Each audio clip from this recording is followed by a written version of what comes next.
3, 2, 1, 0. All engines. It's one small step for man. 個人一小步，人類一大步。1969年，美國太空人岩士堂首次登陸月球，另一個香港人踏出咗追尋航天夢嘅第一步。而呢一個夢一發就發咗超過50年。Peter， 你幾時開始對太空有興趣，同埋咧儲相關航天嘅物品呢？哇，好早啊！嗰陣時係1969年7月20號。點解我記得咁清楚咧？就係咧嗰陣時我屋企咧有部電視機啊，就睇住咧全世界第一個人咧踏足月球表面。哇，覺得簡直係一個神話嚟。嗰啲咁嘅郵票啊，或者係剪報啊、徽章啊，所有同航天有關嘅咧，我都儲。所以就由嗰陣時開始一路到而家都未停過。最多咧就應該係航天有關嘅徽章同埋模型。呢個咧就係當年咧美國登陸月球太陽神11號嗰個徽章。咁呢隻鷹係代表咩咧？喺美國嚟講就係佢國家啊，佢吉祥物啦。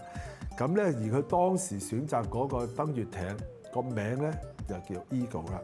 咁啊下邊咧就攞住一啲嘅橄欖枝，即係話啊佢係代表人類咧帶嚟和平嘅。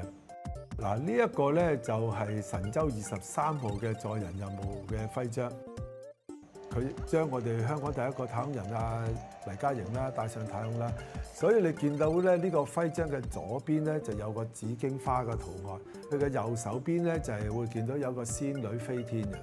每一個徽章咧，佢背後咧即係都隱藏住一啲嗰次任務嘅一啲嘅特點喺度嘅。作為太空發燒友，Peter 珍藏咗大大小小幾百支火箭。佢話砌模型嘅過程可以了解到火箭嘅結構同埋發展歷史。不過數數下，呢度好似飛機多過火箭喎，究竟點解呢？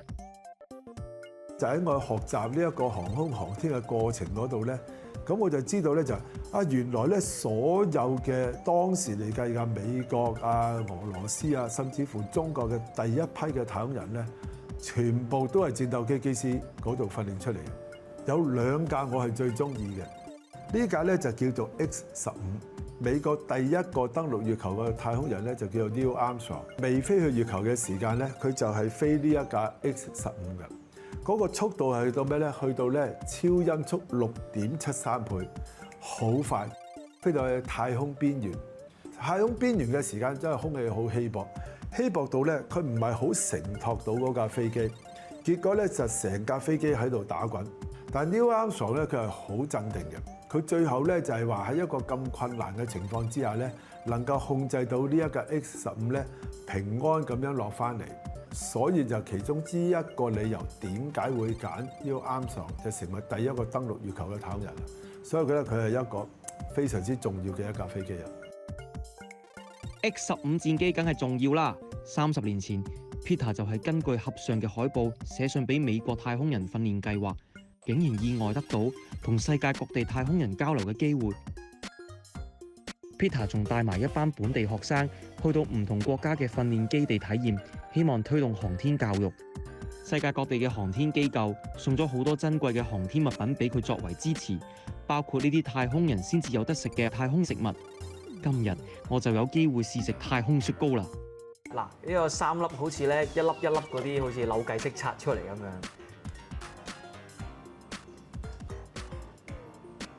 其實幾好食喎，佢有啲似朱古力，有啲咬落去脆脆地。咁我覺得如果我喺太空咧，我會好感動。咁如果你哋有方法揾到嘅，都買翻包嚟食下啦。我知道呢個咧係你最珍貴嘅收藏品，係咩嚟嘅咧？呢一件咧就係當年咧神舟6號嘅一個太空人嘅一件工作服，係國家航天局透過中國宇航學會送俾我嘅。佢對我嗰個航天科普教育嘅一個認同啊！